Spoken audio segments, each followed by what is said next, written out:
The phone slipped from Maya's trembling fingers, clattering against the hardwood floor of her cramped studio apartment like a gunshot in the suffocating silence. Outside, Seattle's autumn rain hammered against her single window with the persistence of unanswered questions, each droplet carrying the weight of 18 years of confusion, rejection, and a love that had never been returned the way she desperately needed it to be. "Stop calling," her mother's voice still echoed in the small space, each word sharp enough to cut through the last threads of hope Maya had been clinging to. "Your sister doesn't want you at her wedding. Haven't you caused enough pain for one lifetime?" The dial tone had been merciless, final, absolute. Maya pressed her back against the cold wall, sliding down until she sat crumpled on the floor beside her fallen phone. The screen was cracked, had been for months, but through the spider web of broken glass, she could still see the contact name that had become both her salvation and her torment. Mom. Maybe this time. 26 years old, and Maya Chen still changed her mother's contact name every few weeks, cycling through variations of hope and disappointment like a broken prayer wheel. Sometimes it was Mom, sometimes Linda Chen, and in her darkest moments, simply her. Today it had been optimistic. Mom, maybe this time. The parenthetical felt like mockery now, a cruel joke she'd played on herself. The apartment around her told the story of someone who had learned to live small, to take up as little space as possible. A single bed pushed against the corner, made with military precision. A desk barely large enough for her laptop and a cup of tea. Books stacked in neat towers along the walls, psychology textbooks, self-help guides, and worn paperback novels that had become her escape when reality felt too heavy to bear. The only splash of color came from a small succulent plant on the windowsill, its stubborn green leaves refusing to die despite Maya's consistent neglect. She picked up the phone with shaking hands and stared at the last message she sent before making the call that had just shattered her heart one more time. It was a photo of a bridesmaid dress, simple, elegant, navy blue, with the caption, "Thought this might work for Emma's wedding? I could alter it if needed. Really hoping we can talk soon. Love you."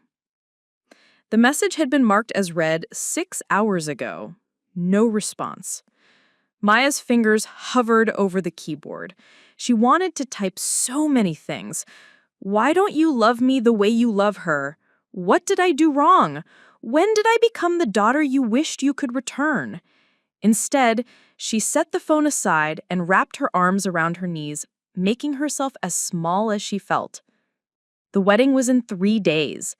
Emma Chen Rodriguez was marrying her college sweetheart, Marcus, in what their mother had described to anyone who would listen as the wedding of the century. Maya had learned about the engagement through Facebook, discovered the date through a mutual friend, and found out about the venue by accidentally overhearing her mother at the grocery store 6 months ago. 6 months of unanswered calls, ignored texts, and returned letters. 6 months of hoping that somehow, some way, her little sister might want her there for the most important day of her life. 6 months of being wrong. Maya stood slowly, her joints protesting after sitting on the hard floor. She walked to her desk and pulled out a manila folder labeled "Family" in her careful handwriting. Inside were printouts of emails, screenshots of social media posts, and copies of letters she'd sent over the years. All of it evidence of her desperate attempts to bridge a gap that seemed to grow wider with each passing year. At the bottom of the folder was a photograph, creased and faded from handling. 2 little girls in matching red dresses, arms wrapped around each other, gap-toothed grins stretching ear to ear. Maya was 7, Emma was 4, and they were inseparable. Maya remembered the day clearly. It was Chinese New Year, and their grandmother had given them matching lucky money envelopes. Emma had immediately tried to give hers to Maya, insisting that her big sister should have more luck. "When did it all go wrong?" Maya whispered to the photograph, tracing the edge with her fingertip. The answer, she knew, was complicated. It had started when Maya was 14 and Emma was 11. Their parents had been fighting more, their father's drinking had gotten worse, and the house felt like a powder keg waiting for someone to light the match. Maya had tried to be the peacekeeper, the responsible one, the daughter who could somehow fix everything that was broken in their family. But responsibility, Maya had learned, was a burden that could crush a teenager's spirit. While Emma got to be the baby, the one you needed protecting, Maya became the target for her parents' frustrations. When grades slipped, Maya was blamed for not setting a better example. When Emma acted out, Maya was blamed for not watching her closely enough. When their father finally left, Maya was somehow blamed for not being enough to make him stay. The pattern had followed them into adulthood.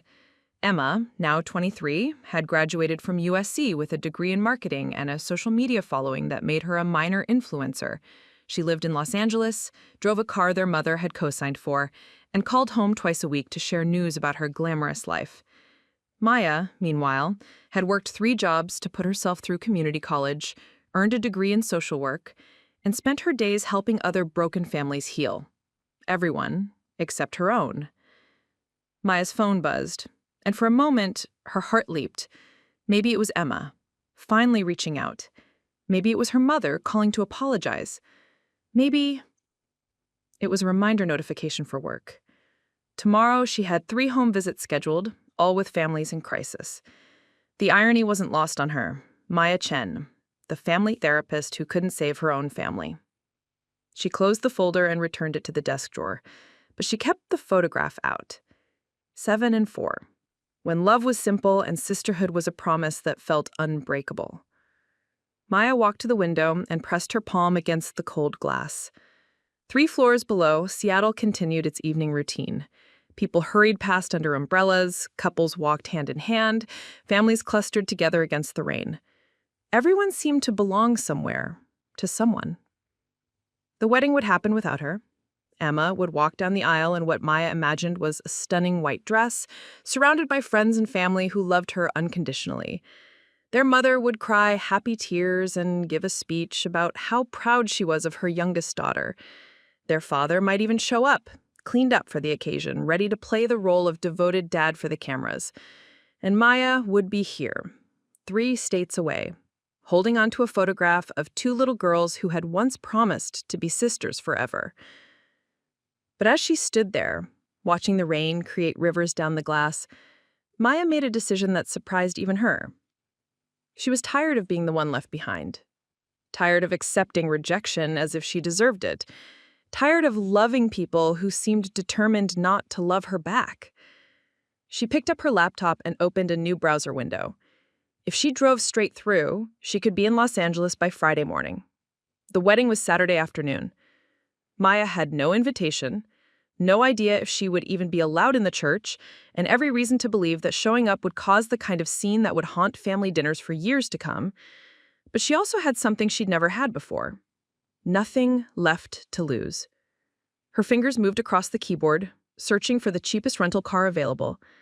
As she filled out the forms, Maya felt something she hadn't experienced in months, a spark of the person she used to be before rejection taught her to make herself small, before she learned that wanting to be included made her pathetic, before she accepted that some daughters were worth fighting for and others were not. The reservation confirmation appeared on her screen, along with a pickup time of 6 a.m. tomorrow morning. Maya stared at it for a long moment, then took a screenshot and saved it to her phone. She was going to her sister's wedding, invited or not.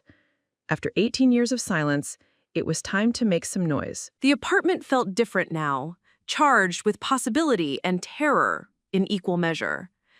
Maya looked around at her carefully controlled space, at the life she'd built from the scraps of belonging that others had thrown her way, and for the first time in years, she felt like she was about to do something that mattered.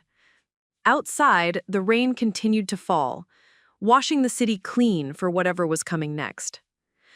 Maya's alarm shattered the pre-dawn silence at 5:30 a.m., but she was already awake, staring at the ceiling with eyes that had refused to close since she'd made her decision 8 hours earlier. The rental car confirmation email glowed on her phone screen like a beacon, both terrifying and exhilarating in its implications. In 30 minutes, she would pick up a Honda Civic from the airport and begin a drive that would either reunite her with her family or destroy what little remained of those relationships forever. She rose slowly, her body stiff from a night spent wrestling with doubts and memories.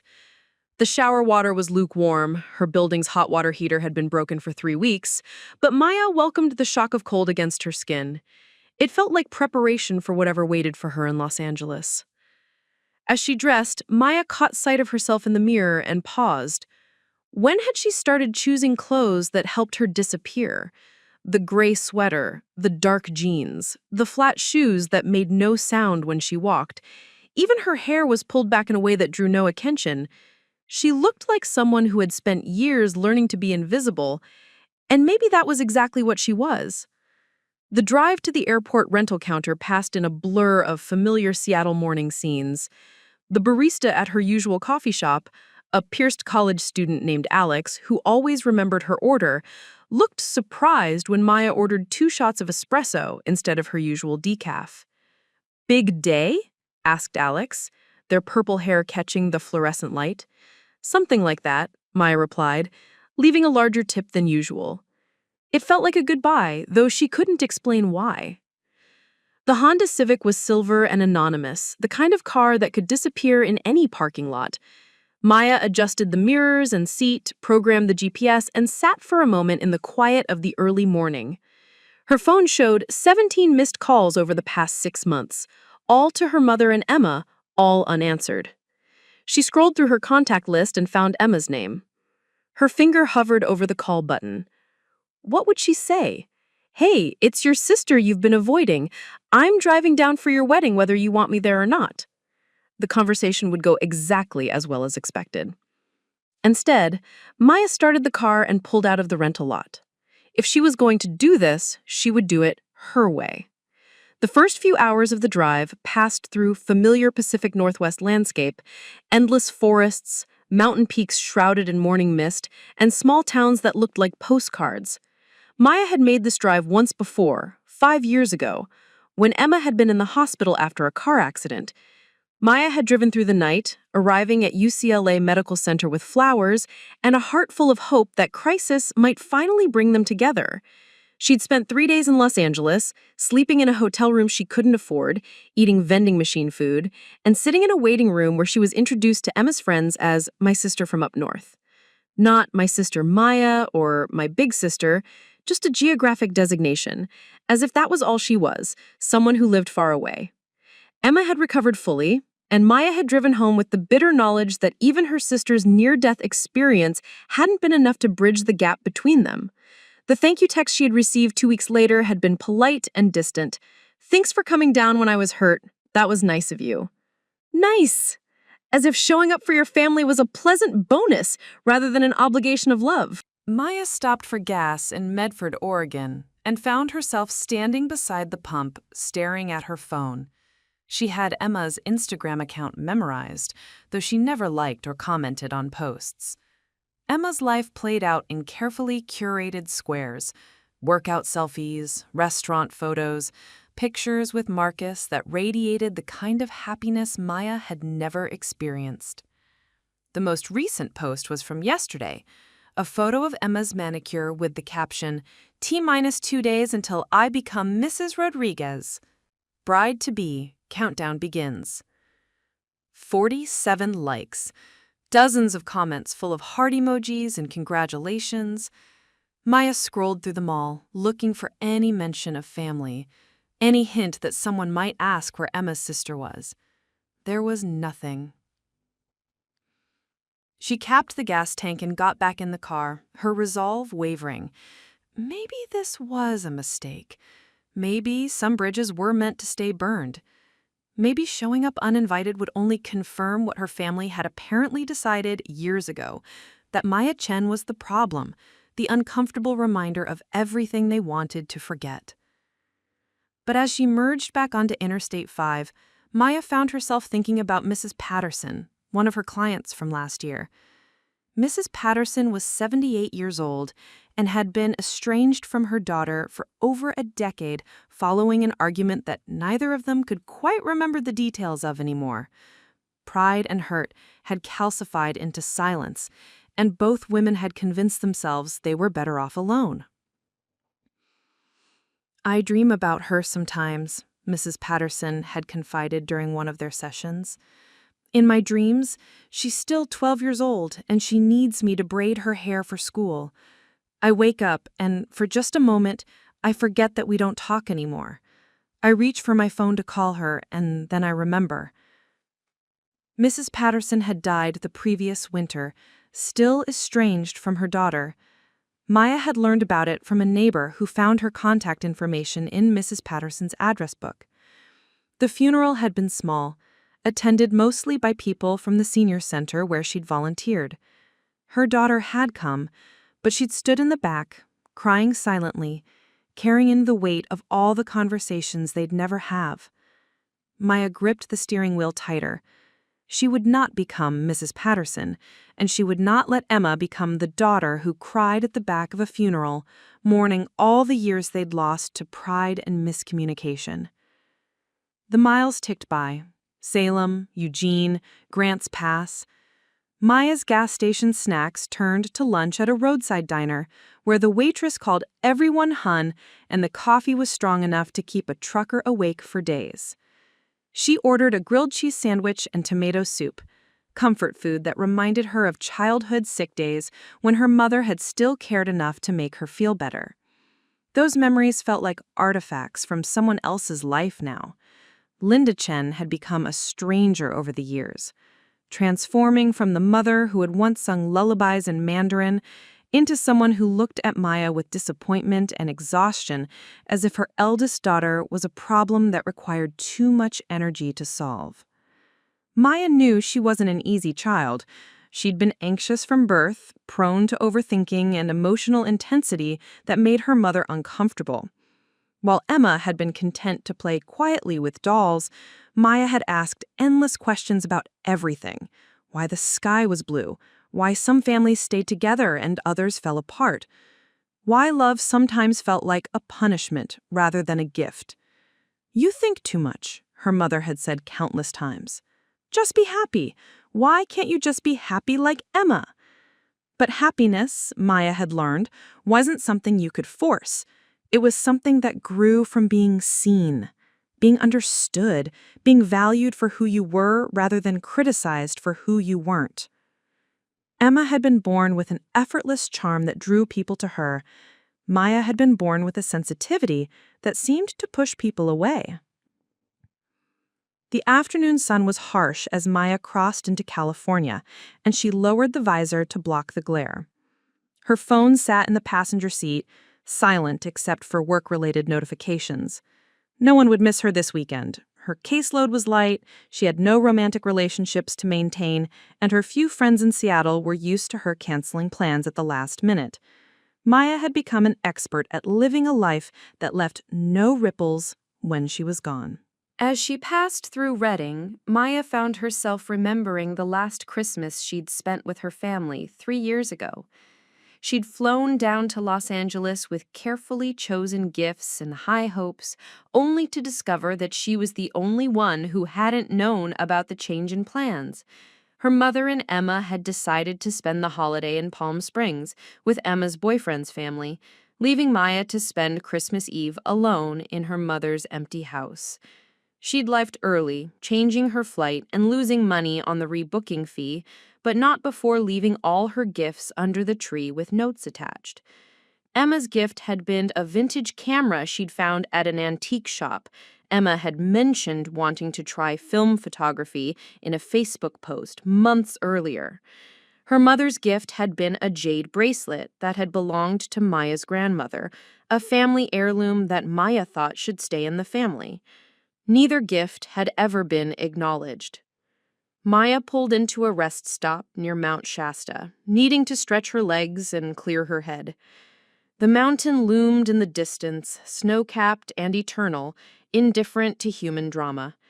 She bought a bottle of water and sat at a picnic table watching families move through their routines, parents corralling children, teenagers sulking by the vending machines, elderly couples sharing snacks with the comfortable silence of decades together.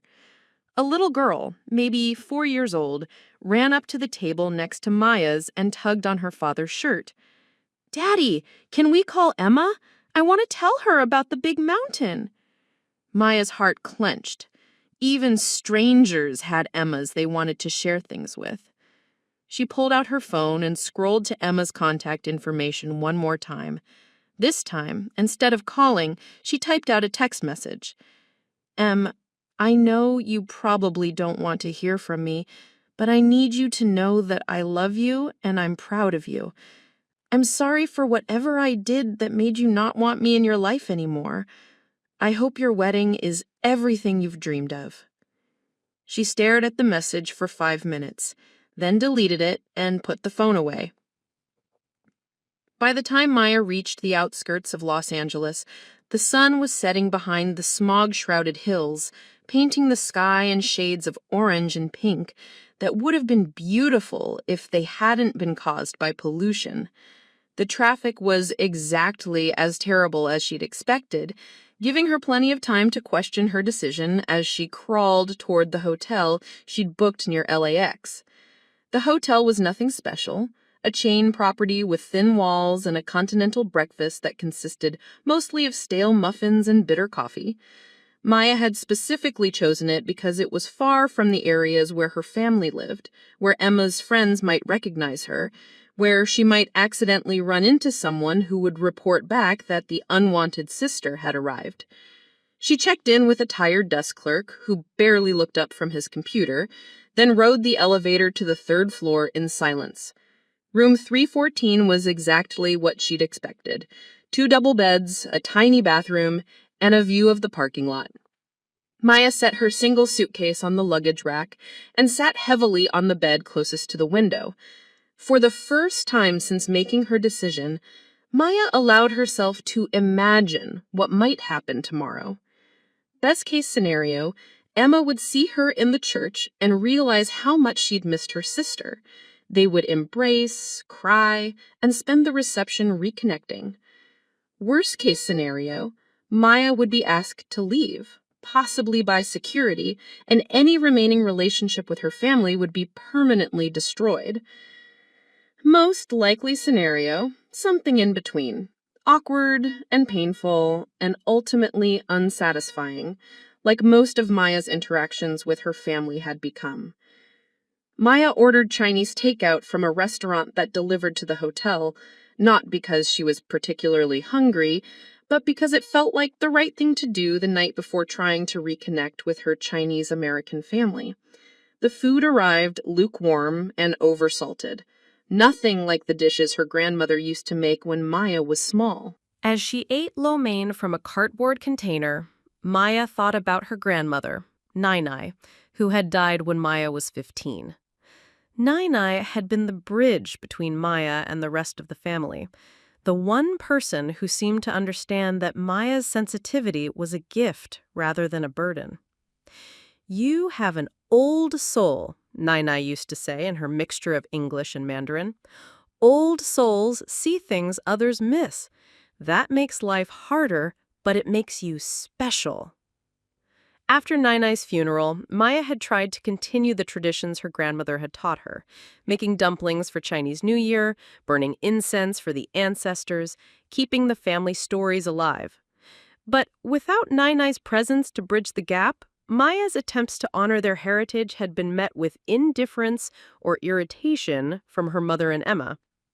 "You're trying too hard," her mother had said when Maya attempted to organize a Qingming festival observance.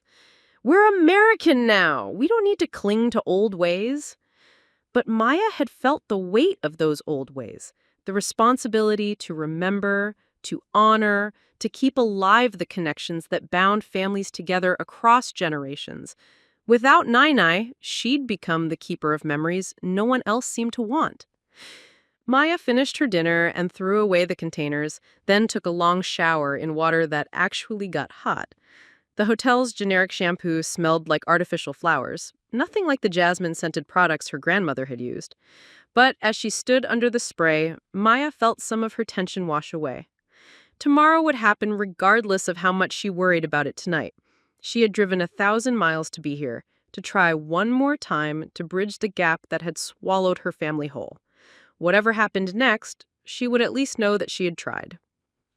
Maya dried her hair and put on the softest pajamas she owned, a birthday gift to herself from last year when she'd realized no one else was going to buy her presents. She set her alarm for 8 a.m., giving herself plenty of time to prepare for whatever the day might bring. As she lay in the unfamiliar bed, listening to the sounds of LAX planes overhead and traffic on the freeway beyond, Maya pulled out the photograph of her and Emma that she'd brought with her. Two little girls in red dresses, arms around each other, believing that love was simple and sisters were forever. Maybe tomorrow would prove them right.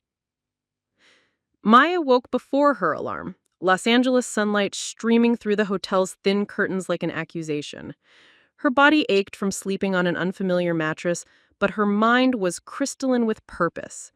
Today was Emma's wedding day, and Maya was going to be there whether she was wanted or not.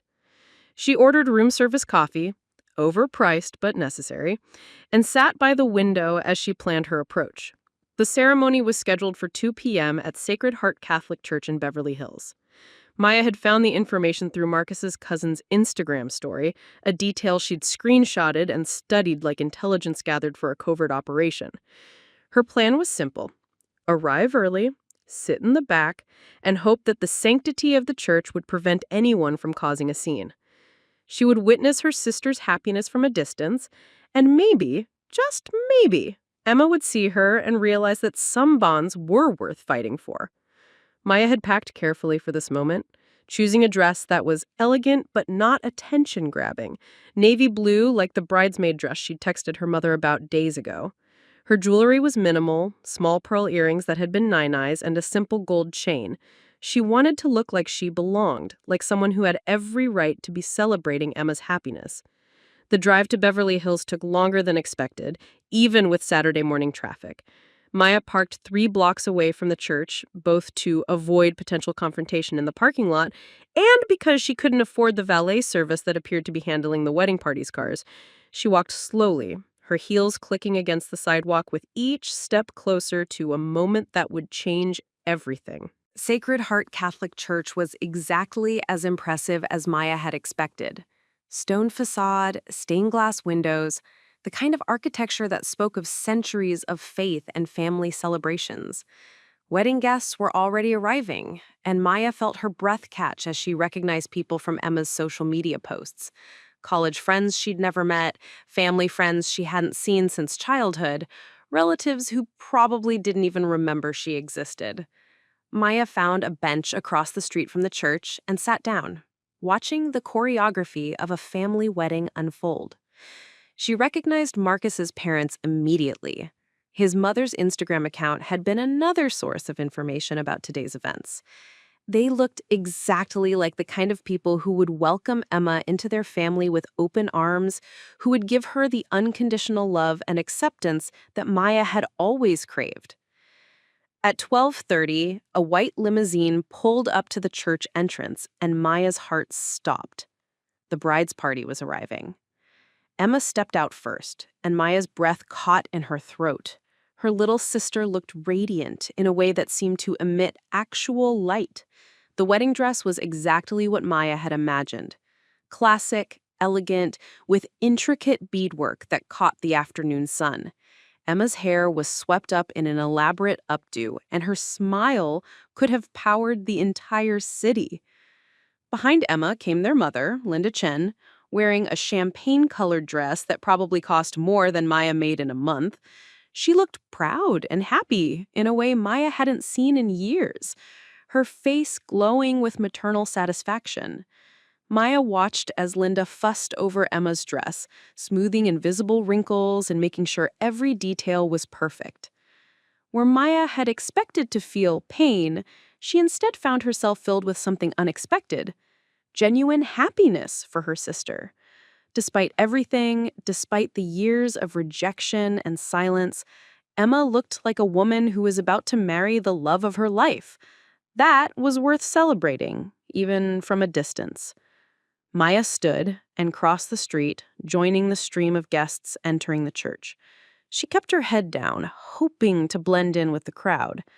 The interior of Sacred Heart was even more beautiful than the exterior.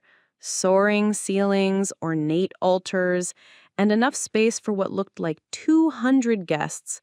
She slipped into a pew in the very back, choosing a seat that gave her a clear view of the altar while keeping her as far as possible from the family sections. Around her, guests chatted excitedly, catching up with relatives and admiring the church's decorations. White roses and baby's breath adorned every surface, and soft classical music played from speakers hidden throughout the space. Maya pulled out her phone and silenced it, then sat quietly with her hands folded in her lap. She had made it this far without being discovered. Now she just needed to remain invisible for the next hour. "Excuse me, are you with the bride or groom side?" An elderly woman in an elaborate hat had approached Maya's row. "Brides," Maya replied quietly, hoping that would be the end of the conversation. "Oh, wonderful! I'm Marcus's great-aunt Dorothy. How do you know our beautiful Emma?" Maya's throat tightened. I'm family." "Family! How lovely! Emma is such a treasure. Marcus is so lucky to have found her.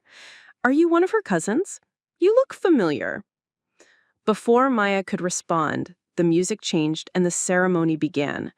Maya felt a mixture of relief and terror as the wedding party entered the church. Emma's bridesmaids were exactly as gorgeous as their Instagram posts had suggested, wearing complementary shades of blush pink. Marcus's groomsmen looked like they'd stepped out of a catalog, all sharp suits and confident smiles. And then came Emma, walking down the aisle on their father's arm. David Chen hadn't seen in over 2 years, and he looked older than she'd expected. His hair had gone completely gray, and there were lines around his eyes that hadn't been there before. But he was clean, sober, and beaming with pride as he escorted his youngest daughter to the altar. Whatever demons he had battled in the past, today he was simply a father giving away his little girl. Maya felt tears start to fall as she watched Emma float down the aisle. Her sister looked like a princess, like someone who had never known a moment of doubt or rejection. Marcus's face when he saw his bride was everything every woman hoped for in that moment. Pure love, awe, and the promise of forever.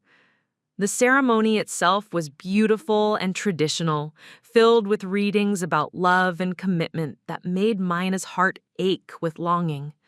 She watched her mother dab at her eyes with a delicate handkerchief, watched Emma and Marcus exchange rings with shaking hands, watched two families celebrate the joining of their children in holy matrimony. When the priest pronounced them husband and wife, the church erupted in applause and cheers. Maya clapped along with everyone else, tears streaming down her face. Whatever her family had put her through, she was genuinely happy for Emma in this moment.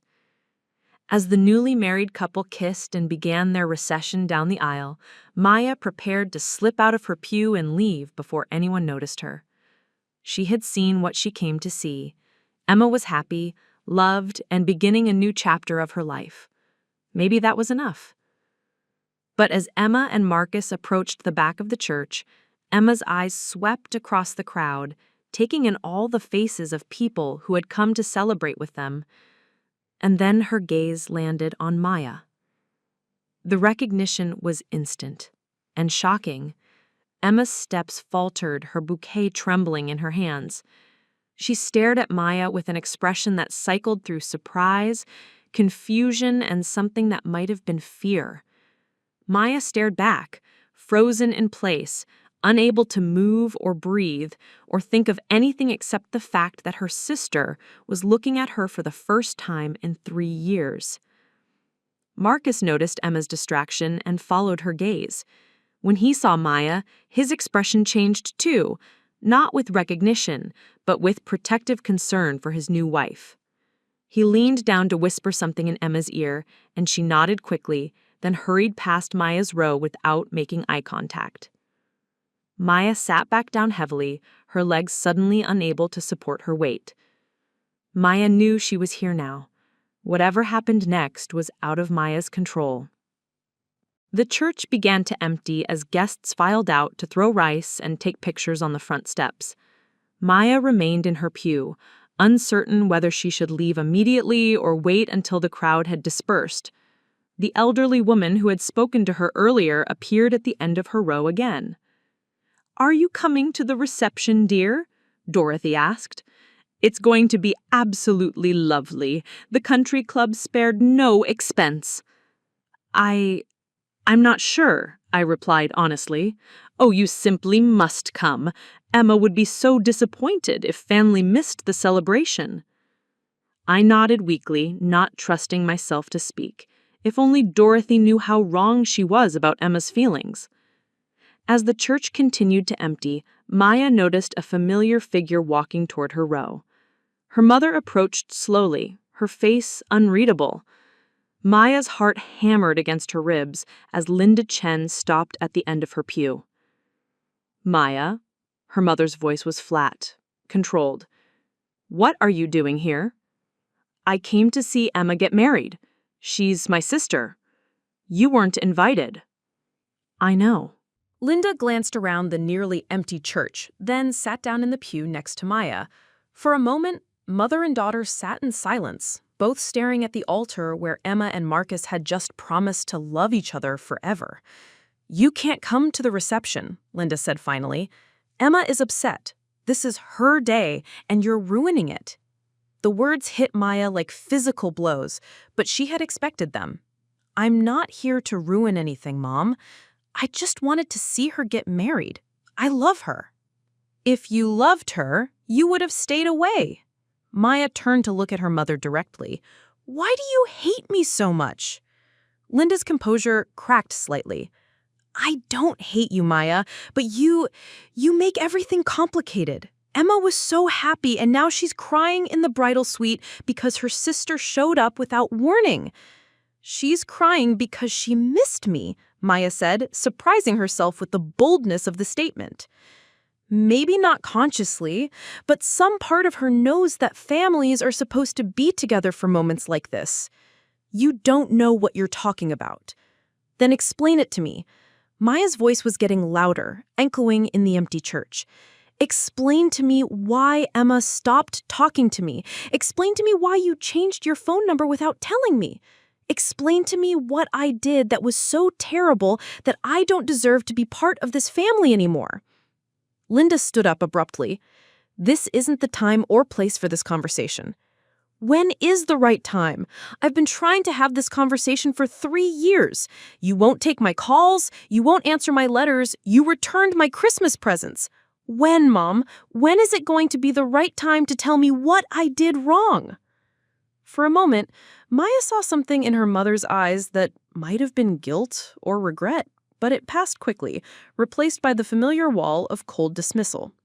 "Go home, Maya. Please, just go home and let Emma have her day."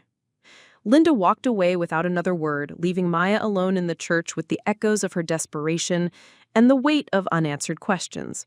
Maya sat for another 10 minutes, letting the silence wash over her.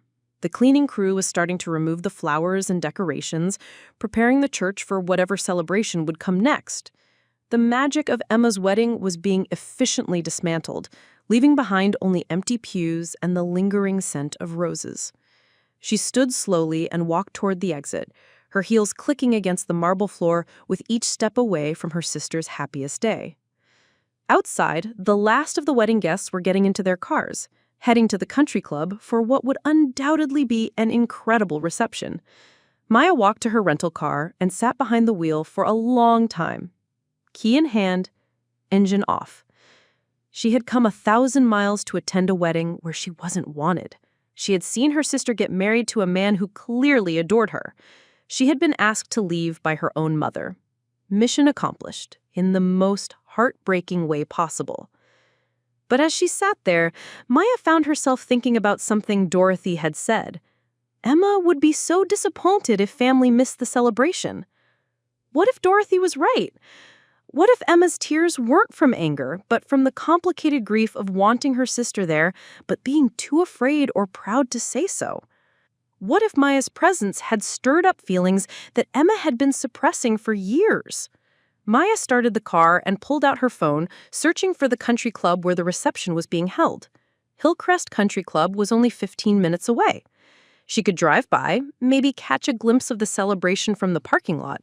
She didn't have to go inside. She didn't have to cause any more scenes, but she could be close, could send positive energy toward her sister's happiness from whatever distance was required.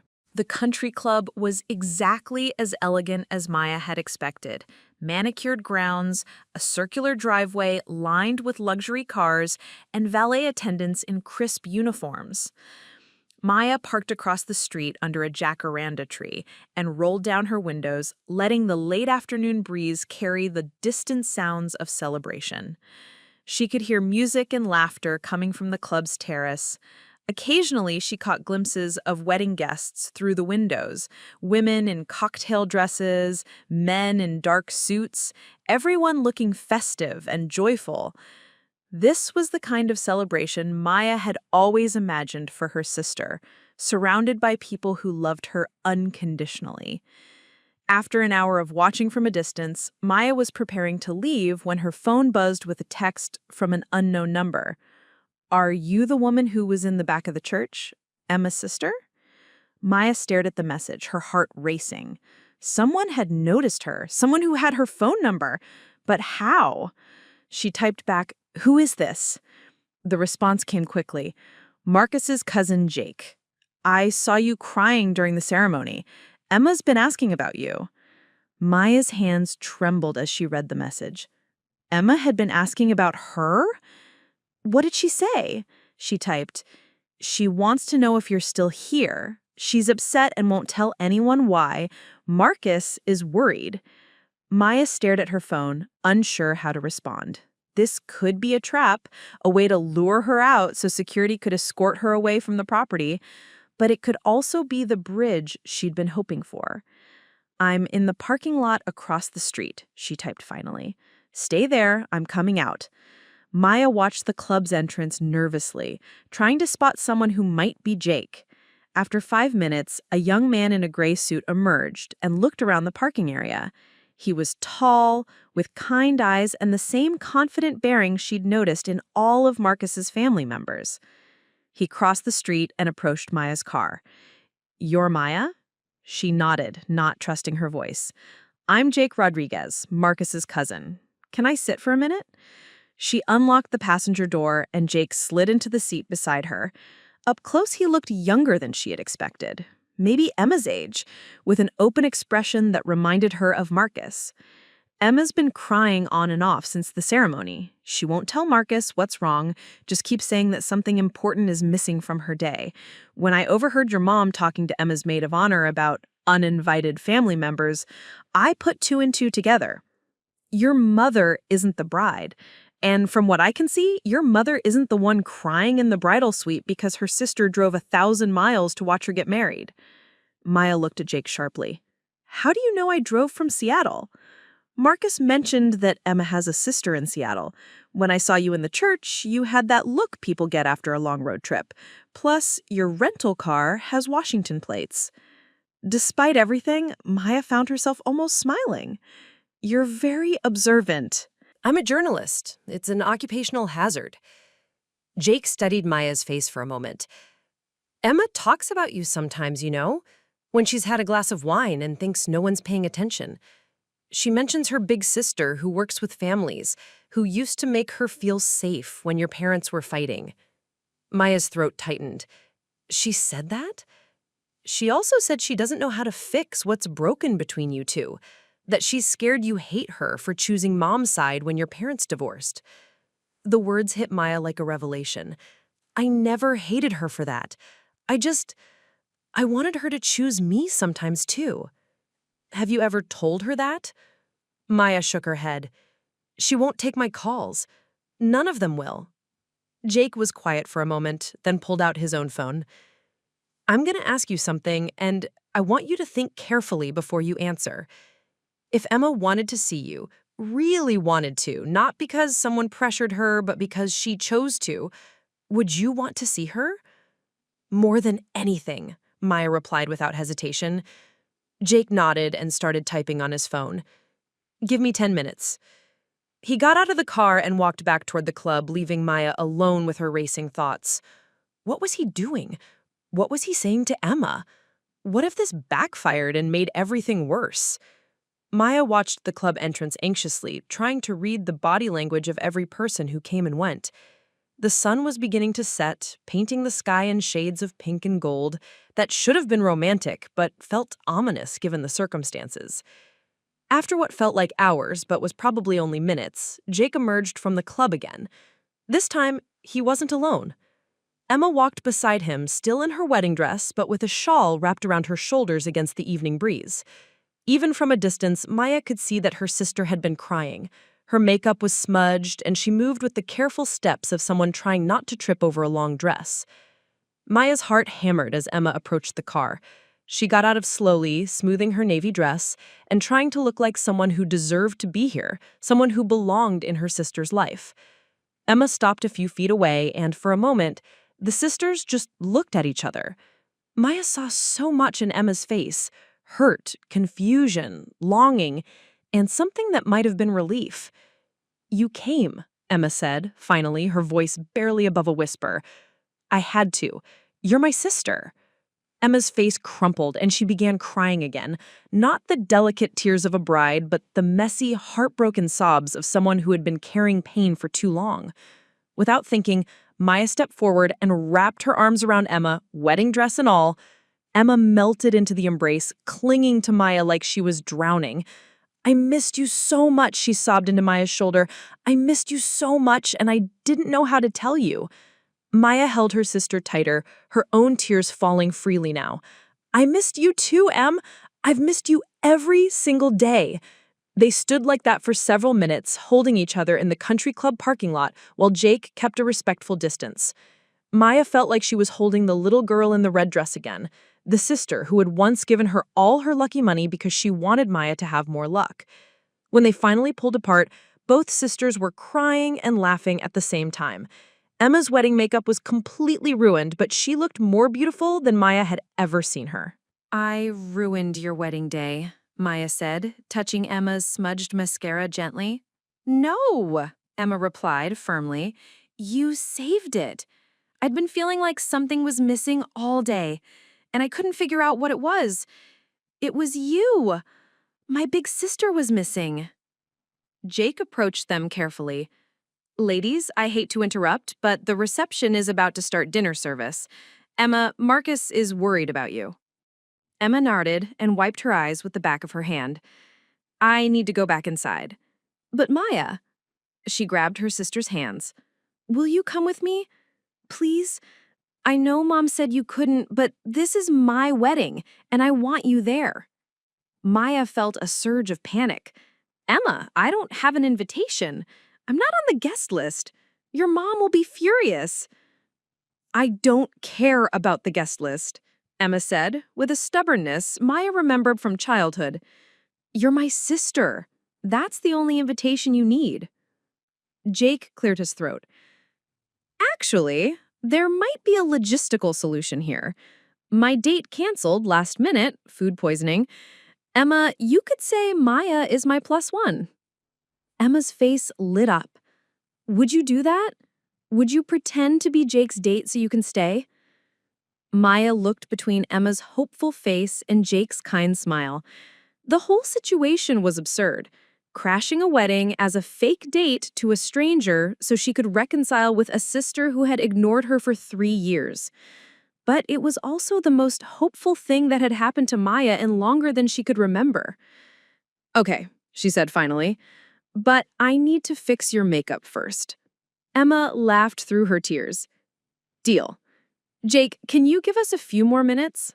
Take all the time you need. I'll go tell Marcus that Emma's fine and we'll be back inside shortly."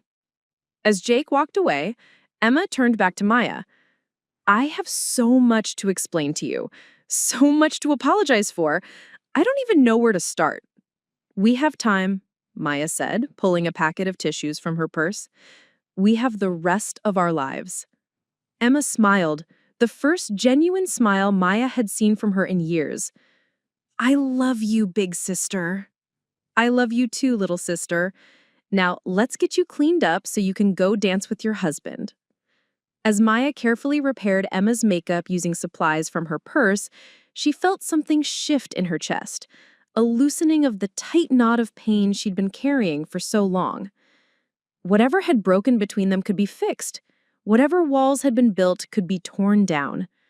They were sisters, and they were finally going home to each other. The reception hall at Hillcrest Country Club was exactly as spectacular as Maya had imagined. Crystal chandeliers casting warm light over round tables draped in ivory linens, centerpieces of white roses and eucalyptus that filled the air with subtle fragrance, and a dance floor that gleamed under strategically placed spotlights. It was the kind of setting that belonged in wedding magazines, the perfect backdrop for the happiest day of someone's life. Maya entered the hall on Jake's arm, her heart hammering with each step across the threshold. She had attended exactly 3 weddings in her life, none of them as elaborate as this, and certainly none where she was walking into potential family warfare. Jake seemed to sense her nervousness and squeezed her arm gently. Just breathe, he murmured. You belong here. Emma and Marcus were making their entrance as Mr. and Mrs. Rodriguez to thunderous applause. Emma's makeup had been carefully repaired, but Maya could see the emotional residue in her sister's slightly swollen eyes and the way she gripped Marcus's hand like an anchor. Marcus, for his part, looked concerned but supportive, occasionally leaning down to whisper something in Emma's ear that made her nod and smile.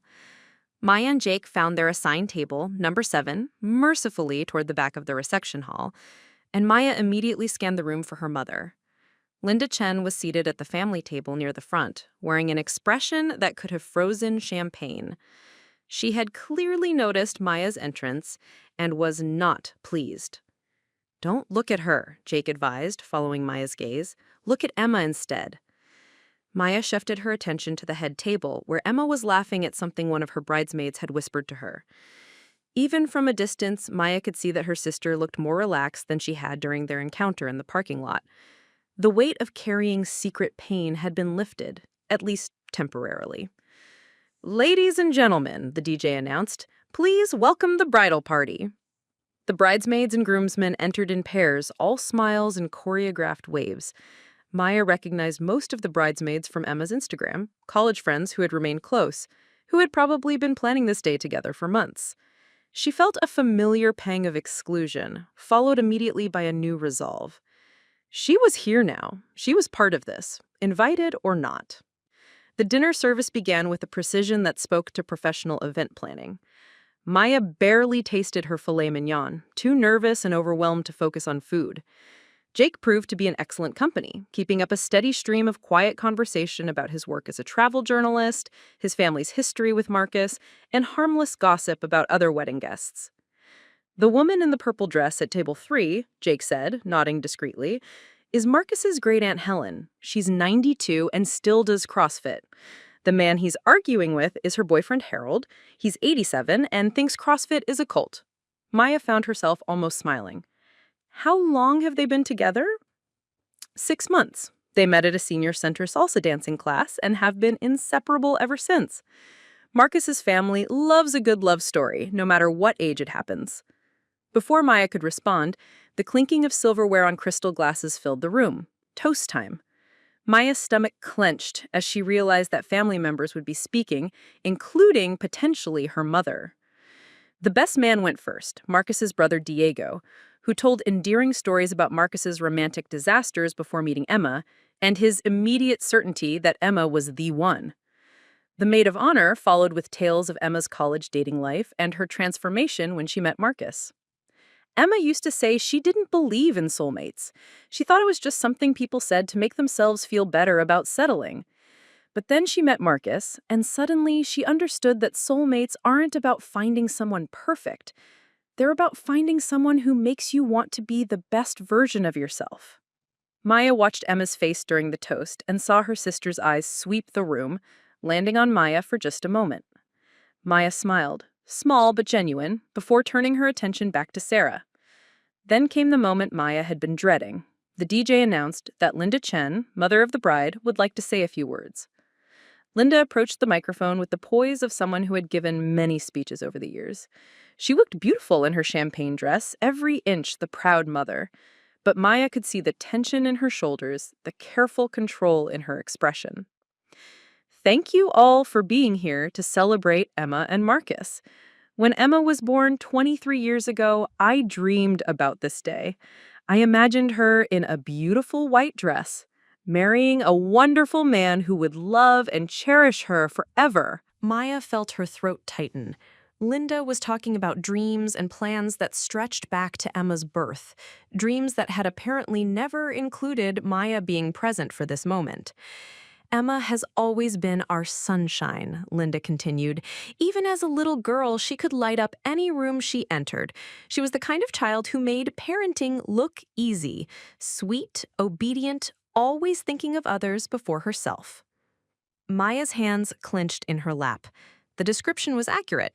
Emma had been an easy child, but the subtext was clear. Unlike her difficult older sister. As Emma grew up, she continued to be the daughter every parent hopes for.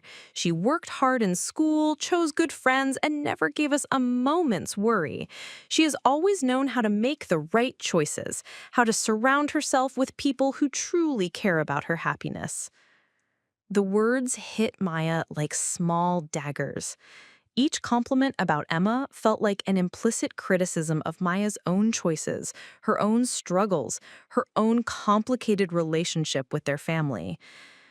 When Emma introduced us to Marcus, Linda said, her voice warming with genuine affection, we knew immediately that she had found her person. Marcus loves Emma the way she deserves to be loved, completely, unconditionally, and without reservation.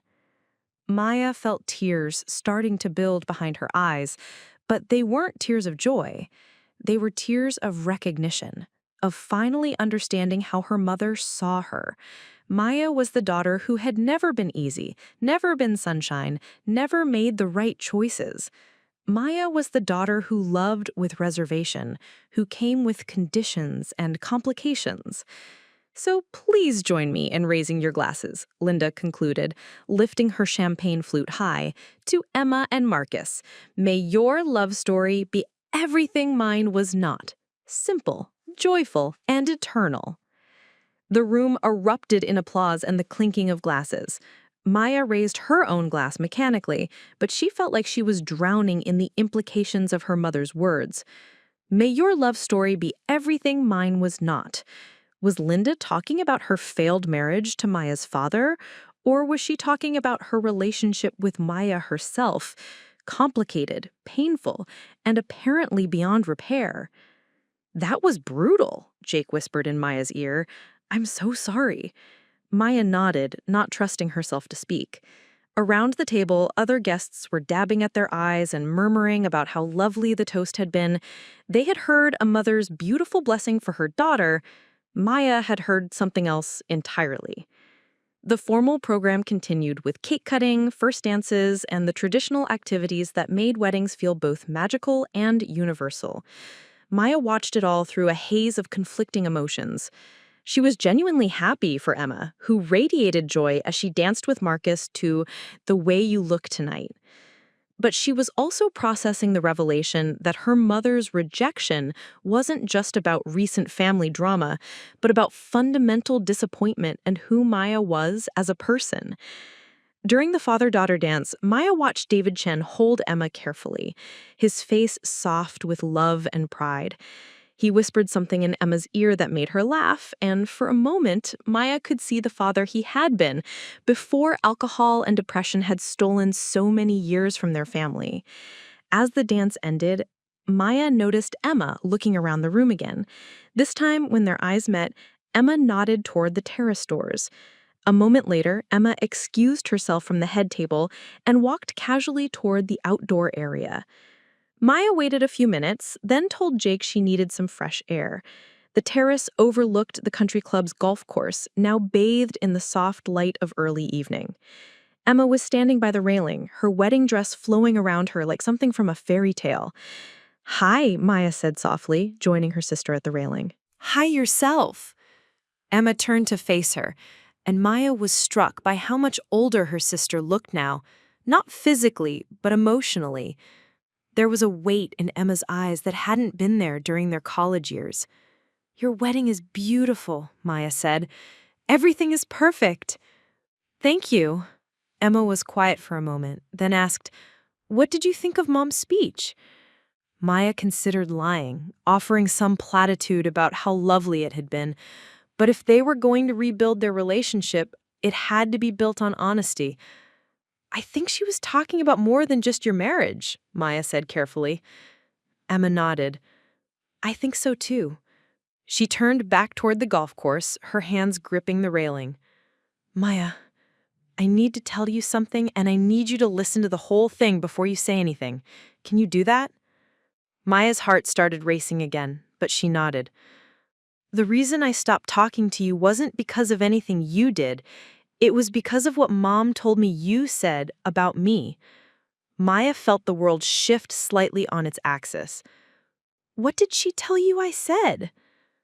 She said that after Dad left, you blamed me for the divorce, that you told her I was the reason Dad started drinking more because taking care of a baby was too stressful for him. She said you resented having to help take care of me when you were a teenager and that you wished I had never been born. The words hit Maya like physical blows. She gripped the railing to keep herself upright. Emma, that's not... I never said any of that. Not ever. She also said that you told her you thought I was spoiled and weak, that I got everything handed to me while you had to work for everything. She said you called me the princess and that you were tired of pretending to care about my problems when yours were so much worse. Maya felt sick.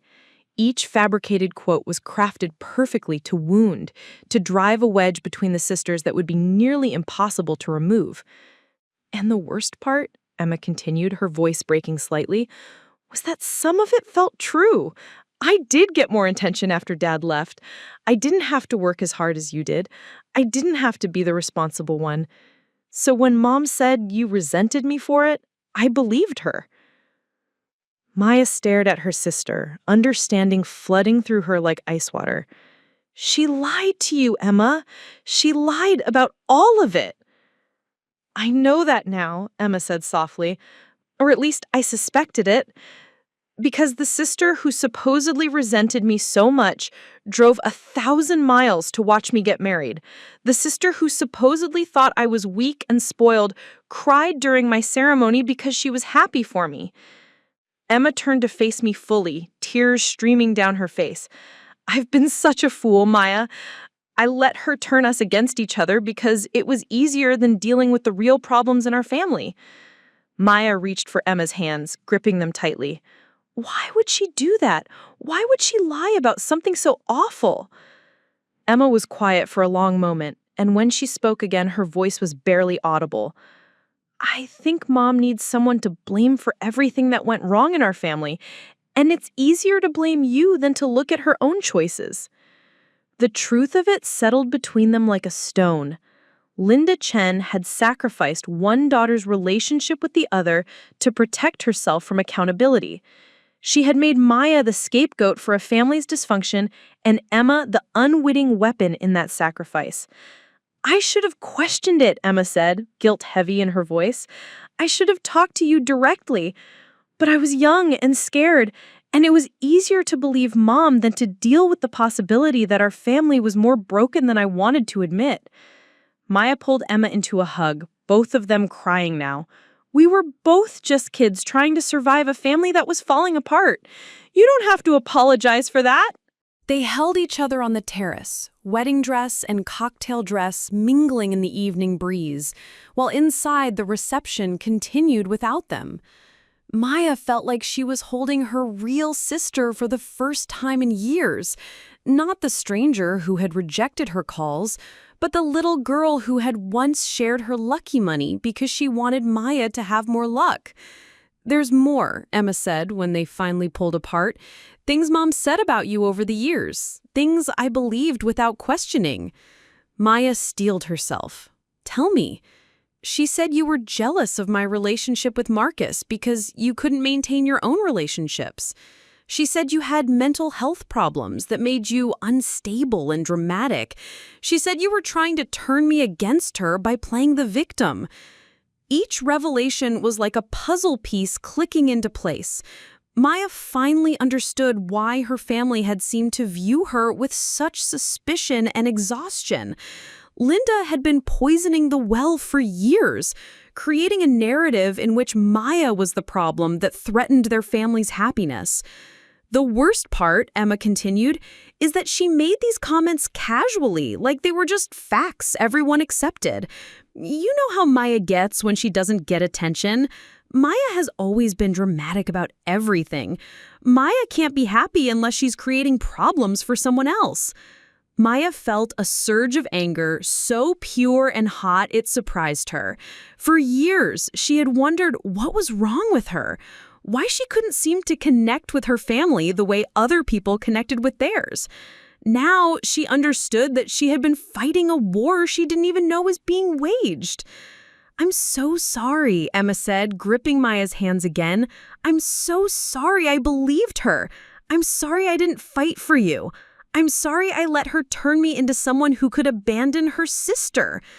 Maya looked at Emma's face, streaked with tears and mascara, radiant with regret and love and determination. This was the sister she remembered, the one who felt things deeply, who took responsibility seriously, who loved with her whole heart once she understood the truth. "You didn't abandon me," Maya said firmly. "You were manipulated by someone we both trusted to protect us. That's not your fault." "But I could have—" "No," Maya interrupted. "You were a kid when this started, and then you were a young adult trying to build your own life. Mom is the adult who chose to lie. Mom is the one who decided that her emotional comfort was worth more than her daughter's relationship with each other." Emma nodded slowly. "What do we do now? How do we fix this?" Maya looked through the terrace doors at the reception still in full swing. Linda was visible at the family table, laughing with relatives, playing the role of the perfect mother of the bride. The thought of confronting her tonight, of ruining Emma's wedding with family drama, made Maya feel sick. "Tonight we celebrate your marriage," Maya said. "Tonight is about you and Marcus and the life you're building together. We deal with Mom later." "Are you sure? I could talk to her right now. I could tell her that I know what she did." "Em, this is your wedding day. Don't let her take this from you too." Emma glanced back toward the reception. "I should go back inside. Marcus is probably wondering where I am." "Go," Maya encouraged.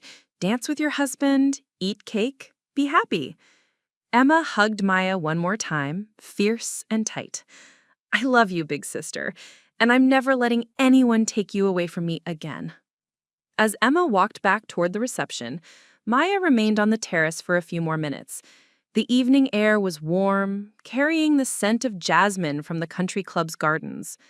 In the distance, she could hear the music and laughter of the celebration, the sounds of family and friends gathering to witness love.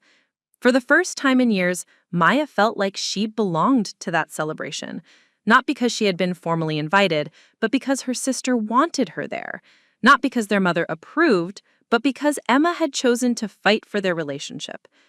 Maya walked back into the reception with her head held high. Jake stood as she approached their table, his expression questioning. "Everything okay?" he asked. "Better than okay," Maya replied, surprising herself with how true that felt. As if summoned by Maya's renewed confidence, Linda Chen appeared at their table. She moved with controlled precision of someone who had been planning this confrontation all evening. "Maya," Linda said, her voice low enough not to carry to other tables, but sharp enough to cut glass, "I think it's time for you to go." Jake started to stand, but Maya placed a hand on his arm. This was her battle to fight. "Actually, Mom," Maya said, keeping her voice equally low, but infinitely warmer, "Emma asked me to stay. This is her wedding, and she wants her sister here." Linda's facade cracked slightly. "Emma is emotional and overwhelmed. She doesn't know what she's asking for." She knows exactly what she's asking for. She's asking for her family to be complete on the most important day of her life. "You're not," she started, then stopped herself, perhaps recognizing how that sentence would sound if completed. "You're not what, Mom? I'm not family? I'm not worthy of being here? I'm not the daughter you wanted?" Linda glanced around nervously, aware that other guests were starting to notice their conversation. "This isn't the place for this discussion." "You're right," Maya agreed. "But since you've been discussing me behind my back for years, I thought we might finally have a conversation face to face." Before Linda could respond, Emma appeared at the table like a guardian angel in white silk. She moved with the confidence of a bride who owned her day completely. "Mom," Emma said brightly, as if she hadn't spent 20 minutes crying on the terrace, "this is my mother, Linda Chen." The introduction was a masterpiece of social maneuvering. By presenting Jake as Maya's date, rather than addressing the family drama directly, Emma had made it socially impossible for Linda to continue her attack without causing a scene that would reflect poorly on her as the mother of the bride. Jake stood and extended his hand with a charming smile. "Mrs. Chen, congratulations on raising such an incredible daughter. Emma speaks about you all the time." Linda was forced to accept the handshake and return the pleasantries, her face a mask of gracious motherhood that didn't quite reach her eyes. "And Maya," Emma continued, linking arms with her sister in a gesture of unmistakable solidarity, "I need you to help me with something in the bridal suite. Could you come with me for a few minutes?" Maya nodded and stood, leaving Jake to work his journalist's charm on Linda. As they walked away from the table, Emma squeezed Maya's arm. "I couldn't let her attack you," Emma whispered. "Not tonight. Not after everything she's already stolen from us." Maya squeezed back. "Thank you for saving me. Thank you for coming to save me." The bridal suite was a luxurious space adjacent to the reception hall, complete with mirrors, comfortable seating, and a mini refrigerator stocked with champagne. Emma's bridesmaids had left their touch-up supplies scattered across the vanity, creating a colorful chaos of lipsticks, mascara tubes, and hair accessories. Emma sat down heavily in the chair facing the largest mirror, suddenly looking exhausted. "I can't believe she was about to throw you out of my wedding." "I can," Maya said sadly. "I think she's been trying to throw me out of the family for years." Emma met Maya's eyes in the mirror reflection. "Well, she failed, because I'm choosing you, Maya. I'm choosing my sister over whatever game Mom has been playing." Maya felt tears threaten again, but these were different tears, tears of relief, of gratitude, of finally being chosen by someone who mattered. "What happens now?" Maya asked. "After tonight, I mean. Do we try to rebuild our relationship while dealing with Mom? Do we confront her together? Do we take it one day at a time," Emma interrupted gently. "We talk to each other instead of about each other. We remember that we're sisters first, and we don't let anyone else define what that means." Emma stood and walked to Maya, taking her hands in the same gesture they'd shared on the terrace. "And we remember that families aren't just about blood. They're about choice. I choose you, Maya. Every day from now on, I choose you." Maya hugged her sister, feeling like she was finally home after years of wandering in the wilderness of rejection and confusion. "Now," Emma said, pulling back with a watery smile, "I need to go cut my cake and throw my bouquet and dance the night away with my husband. And I want my big sister there for all of it." Maya nodded, wiping her own tears carefully to avoid smudging her makeup. "Let's go celebrate your happily ever after." As they walked back toward the reception, hand in hand, Maya felt the weight of years of pain beginning to lift. She still didn't know how to fix her relationship with her mother, still didn't know how to heal the wounds that had been carved so carefully over so many years. But she knew something now that she hadn't known this morning. She wasn't alone anymore. Emma had chosen her. After 3 years of silence, after lies and manipulation and carefully constructed barriers, Emma had chosen their sisterhood over their mother's version of family peace. It was enough. For tonight, it was everything.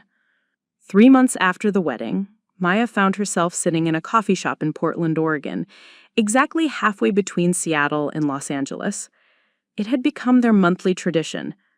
Emma driving up from LA, Maya driving down from Seattle, meeting in the middle, to slowly rebuild what had been torn apart. The coffee shop was deliberately neutral territory, a place that belonged to neither of their old lives but could become part of their new relationship.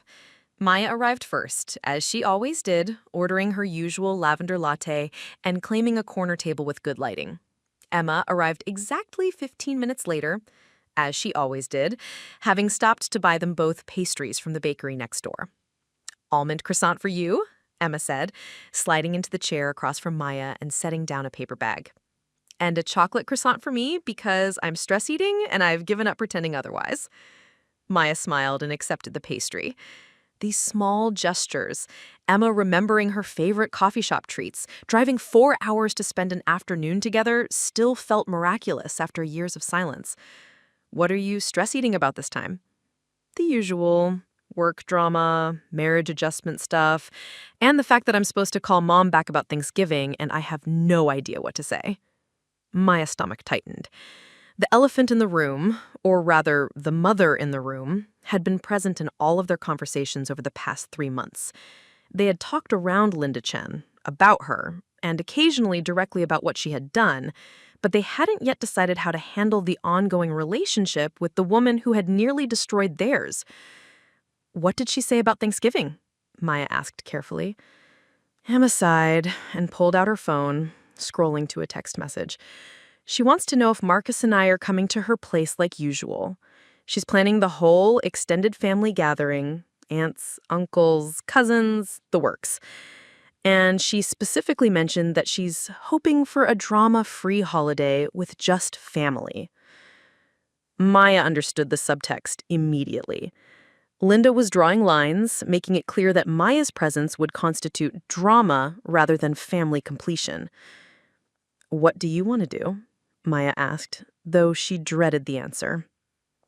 Emma was quiet for a long moment, stirring her coffee with unnecessary precision. "I want to invite you to come with Marcus and me. I want to walk into that house with my sister and watch Mom try to explain to the entire extended family why she's been lying about you for years." Maya's heart raced. "Emma, but," Emma continued, "I also know that confronting her in front of the whole family might not be the healthiest way to handle this. Jake's been helping me think through it. Did I mention he's become like my unofficial therapy consultant?" Maya smiled, despite her nervousness.